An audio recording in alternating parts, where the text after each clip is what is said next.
भारतीय सिनेमा के शुरुआती दौर में कई ऐसे कलाकार हुए जिनकी कहानी खुद किसी फिल्म से कम नहीं थी। ऐसी ही एक शख्सियत थी कानन देवी, जिन्होंने गरीबी, संघर्ष और समाज के विरोध के बावजूद अपनी एक अलग पहचान बनाई। उन्हें बांग्ला सिनेमा की पहली सुपरस्टार माना जाता था।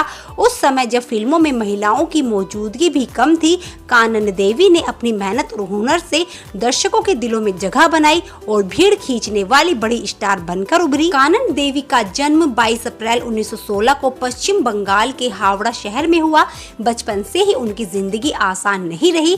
जब वो बहुत छोटी थी तभी उनके पिता का निधन हो गया और परिवार पर आर्थिक संकट आ गया। घर चलाने की जिम्मेदारी उनकी मां पर आ गई और छोटी उम्र में ही कानन को भी काम करना पड़ा।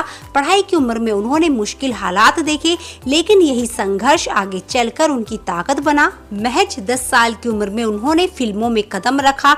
उन्हें पहली बार फिल्म जयदेव में छोटा सा रोल मिला। उस दौर में महिलाओं के लिए फिल्म इंडस्ट्री में काम करना आसान नहीं था, लेकिन कानन ने हार नहीं मानी और धीरे धीरे अपनी पहचान बनानी शुरू की। शुरुआत में वो बाल कलाकार के रूप में नजर आई, लेकिन जल्द ही उनकी प्रतिभा लोगों के बीच चर्चा का विषय बन गई। कानन देवी जब न्यू थिएटर से जुड़ी तो उनके करियर को एक नई ऊंचाई मिली। यहाँ उनकी मुलाकात मशहूर संगीतकार रायचंद बोराल से हुई, जिन्होंने उन्हें संगीत की बारीकियां सिखाई। इसके बाद उन्होंने अभिनय के साथ साथ सिंगिंग में भी अपनी पहचान बनाई।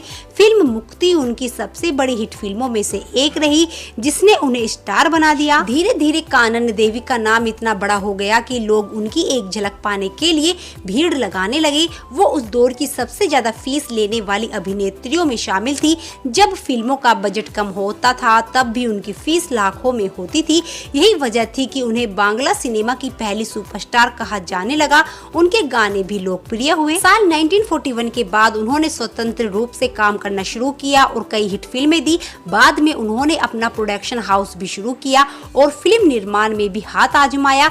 ये उस दौर में बहुत बड़ी बात थी जब महिलाएं इस क्षेत्र में कम ही नजर आती थी। उनके योगदान को देखते हुए कई बड़े सम्मान मिले। साल 1968 में उन्हें पद्मश्री से सम्मानित किया गया। इसके बाद 1976 में उन्हें भारतीय सिनेमा का सबसे बड़ा सम्मान दादा साहेब फाल्के पुरस्कार भी दिया गया। कानन देवी ने करीब 3 दशकों तक फिल्म इंडस्ट्री में काम किया और अभिनय, गायन और फिल्म निर्माण तीनों क्षेत्रों में अपनी छाप छोड़ी।